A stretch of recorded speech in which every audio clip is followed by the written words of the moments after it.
আসসালামু আলাইকুম dear viewer, সফটওয়্যারে আপনাকে স্বাগতম। পূর্বের ভিডিওতে আমরা বডি ট্যাগ এবং বডি ট্যাগের বিভিন্ন অ্যাট্রিবিউট নিয়ে কাজ করছি। এই ভিডিওতে আমরা এইচআর ট্যাগ এবং এইচআর ট্যাগের বিভিন্ন অ্যাট্রিবিউট নিয়ে কাজ করব। শুরুতেই আমরা একটি ফাইল নিলাম, যে ফাইলটি এইচআর বা যে কোনো নাম দিয়ে আমরা তৈরি করতে পারি। আমরা এখানে গিয়েও টেক্সট ডকুমেন্ট থেকেও ফাইল তৈরি করতে পারি, অথবা নোটপ্যাড প্লাস প্লাসে এসে এই যে খেয়াল করুন ব্ল্যাঙ্কস, এই যে নিউ একটি অপশন আসছে, এইটাতে আমরা ক্লিক করব।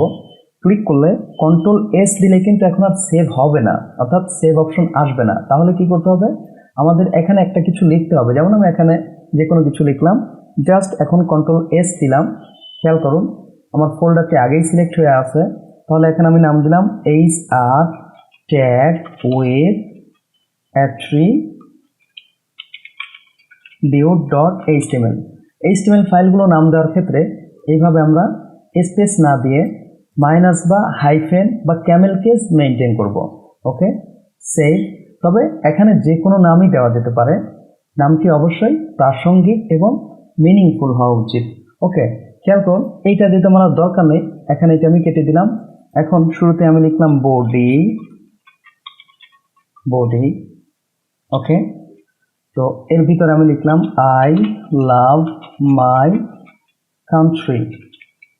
যেহেতু ফাইলটি আমরা সেভ করেছি, সুতরাং এখন কন্ট্রোল এস দিলে আর আমাদের পপ আপ আসবে না, সে সেভ হয়ে যাবে। খেয়াল করুন আমি যদি এখানে কিছু একটা লিখি, এখানে দেখুন এই জায়গায় রেড আসছে। রেড অর্থ হচ্ছে যে ফাইলটি আমার সেভ নেই। তাহলে কন্ট্রোল এস দিলে এটা সেভ হয়ে যাবে। এখন আমাদের এই যে এইচআর ট্যাগ উইথ অ্যাট্রিবিউট যে ফাইলটি আমরা তৈরি করছি, এটাতে ডাবল ক্লিক করলে আমরা এই লেখাটি দেখতে পাবো। তো আমরা চাচ্ছি যে এই লেখার নিচে একটা লম্বা দাগ আসুক, যেই দাগটাকে আমরা বলতেছি এইচআর, যেটা হরিজন্টাল লাইন মূলত। তো এইচআর ট্যাগ দেওয়ার জন্য জাস্ট এর নিচে আমরা লিখবো এইচআর, আর কিছু না, এইটুকু লিখলেই হবে। মূলত এটার ওপেনিং আছে কিন্তু ক্লোজিং নেই। আগের ভার্সনগুলোতে এরকম দেওয়া হতো, এখন এটা প্রয়োজন হয় না। যাই হোক, আমি যদি এখন রিলোড দেই, খেয়াল করুন আমার একটি লাইন চলে আসছে। তো এইভাবে আমরা যতগুলো খুশি ততগুলো দিতে পারবো, কোনো সমস্যা নেই। খেয়াল করুন আমার আরও একটি লাইন চলে আসছে, আমি আরও একটি লাইন দিলাম, চলে আসছে। আমি প্রয়োজনে এখানে একটা কিছু লিখলাম, বাংলাদেশ ইজ মাই কান্ট্রি। ওকে, খেয়াল করুন তাহলে আমার এখানে বাংলাদেশ ইজ মাই কান্ট্রি লেখাটা আসবে। একইভাবে আমি আরও কিছু লিখলাম, Dhaka is the capital of Bangladesh. Okay, control S. আমরা যাই কিছু করি না কেন আমাদেরকে অবশ্যই কন্ট্রোল এস সেভ করে নিতে হবে। সেভ না করলে কিন্তু আমরা আউটপুট দেখতে পাবো না। ওকে, আমি যদি এখন রিলোড দিই, খেয়াল করুন এই যে চলে আসছে। এখন আমরা এইচআর তো বুঝলাম সাধারণভাবে, কিন্তু আমি চাচ্ছি আমার এই সাবটার কালার অন্যরকম কালার আসুক। আমি চাচ্ছি এটার কালার রেড হোক। তো আমরা যদি এইটার কালার রেড চাই, তাহলে এটা দ্বিতীয় নম্বরে ছিল। জাস্ট এখানে আমরা টাইপ করব কালার অ্যাট্রিবিউট ইকুয়াল, আমরা জানি যে অ্যাট্রিবিউটের অনেক সময় ভ্যালু থাকে, তাহলে এখানে ভ্যালু দিব, আর এবং ভ্যালুর ক্ষেত্রে আমরা সিঙ্গেল বা ডাবল কোটেশন মেনটেন করব। তো এখানে আমি দিলাম হচ্ছে রেড। খেয়াল করুন এখন যদি আমি রিলোড দেই, এই যে দেখুন এই সারটি আমার রেড হয়ে গেছে। এটাকে আমি চাচ্ছি ব্লু, তাহলে জাস্ট এখানে এসে আমি বলবো কালার ব্লু। খেয়াল করুন রিলোড, এই যে এটা আমার ব্লু হয়ে গেছে। তো এইভাবে আমরা এই সারের যে কোনো কালার দিতে পারবো। এখন আমার মন চাচ্ছে যে আমার এই সারটি, উপরের এই সারটি যেন একটু মানে এটা থিকটা যেন বেড়ে যায়, অর্থাৎ মোটা হয়। তাহলে যে কোনোটাতে আমরা দিতে পারবো। আমি আপাতত উপরেরটাই দিলাম, বা উপরেরটা আমার খালি থাকে। আমি চাচ্ছি এই রেডটা যেন কি হয়, একটু মোটা হয়। তাহলে এখানে এসে আমরা আরও একটি অ্যাট্রিবিউট লিখবো, যার নাম হচ্ছে সাইজ ইকুয়াল, এখানে যে কোনো সংখ্যা দেওয়া যেতে পারে। যেমন আমি দিলাম 5, কন্ট্রোল এস, খেয়াল করুন 5 দিলাম, এটা কিন্তু মোটা হয়ে গেছে। নিচেরটা আমি চাচ্ছি আরও একটু মোটা হোক, সাইজ এখানে আমি নিলাম 50। খেয়াল করুন এটা কিন্তু অনেক বেশি মোটা হয়েছে। যাই হোক, এটা দেখতে অড লাগছে। যাই হোক, যেহেতু আমরা শিখতেছি ওটা কোনো ব্যাপার না, আমি 15 দিলাম।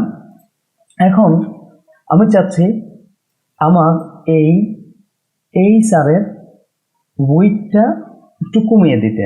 খেয়াল করুন, এক্ষেত্রে আমি চাচ্ছি যে আমার এই সেটটা ছোট হয়ে আসুক। তো তাহলে আমরা এখানে আরও একটি অ্যাট্রিবিউট ইউজ করতে পারবো, যার নাম হচ্ছে উইডথ। এই জায়গা আমরা চাইলে পার্সেন্টেজ মেনটেন করতে পারবো। এই পুরো ব্রাউজারটাকে যদি আমরা 100% কল্পনা করি, তাহলে এখানে আমি চাচ্ছি যে আমার এটা এতটুকু, অর্থাৎ 25% আসুক। তাহলে এখানে আমরা বলবো 25%। কন্ট্রোল এস, খেয়াল করুন। কিন্তু এটা কোথায় আসছে? সেন্টারে আসছে। কিন্তু আমি চাচ্ছি আমার এই লেখার নিচে আসুক বা আমার বামে আসুক। সেক্ষেত্রে আমরা আরও একটি অ্যাট্রিবিউট নিতে পারবো। আচ্ছা, এখানে 25% দিছি, আমি চাচ্ছি উপরেরটা আসুক আমার 50%। তাহলে এখানে আমি বললাম উইডথ ইকুয়াল 50%।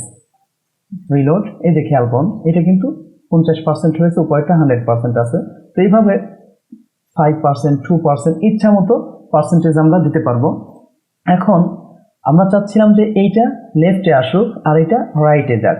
তাহলে এটাকে যদি লেফটে নিতে চাই, তাহলে এখানে আমাদের আরও একটি অ্যাট্রিবিউট, যেটা অধিকাংশ ক্ষেত্রে বিভিন্ন সময় আমাদের ইউজ হবে, নাম হচ্ছে অ্যালাইন ইকুয়াল, আমরা এখানে বলবো লেফট। খেয়াল করুন, আমার এই চার্টটি লেফটে চলে আসছে। এখন এইটাকে চাচ্ছি রাইটে যাক, তার মানে ডিফল্ট আমাদের সেন্টারে থাকে। তো আমরা এটাকে লেফট রাইট কন্ট্রোল করতে পারবো। লেফট রাইট সেন্টার এগুলো অ্যালাইনের ভ্যালু। আমি এখানে চাইলে সেন্টার দিতে পারি, যদিও ডিফল্ট সেন্টার। এখন এখানে চাচ্ছি রাইট দিতে, তাহলে রাইটে যাবে। যাই হোক, আমি এটাতে লেফটই রাখলাম, কিন্তু উপরেরটাকে আমি রাইটে নিতে চাচ্ছি। তাহলে আমরা বলবো অ্যালাইন ইকুয়াল রাইট।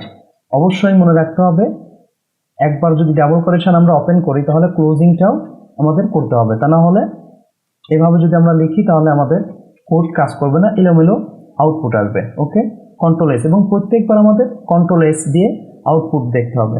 আমি যে দেখুন রিলোড দেই, খেয়াল করুন, এটা আমাদের রাইটে চলে গেছে। আমরা আরও একটি বিষয় ইউজ করতে পারি, যেমন আমি উপরেরটা ইউজ করলাম, উইডথ দিলাম, আমি নিলাম হচ্ছে 10, বা আরও একটু বাড়িয়ে নেই 20। খেয়াল করুন, এটা উইডথ না, আমি চাচ্ছিলাম সাইজ নিতে।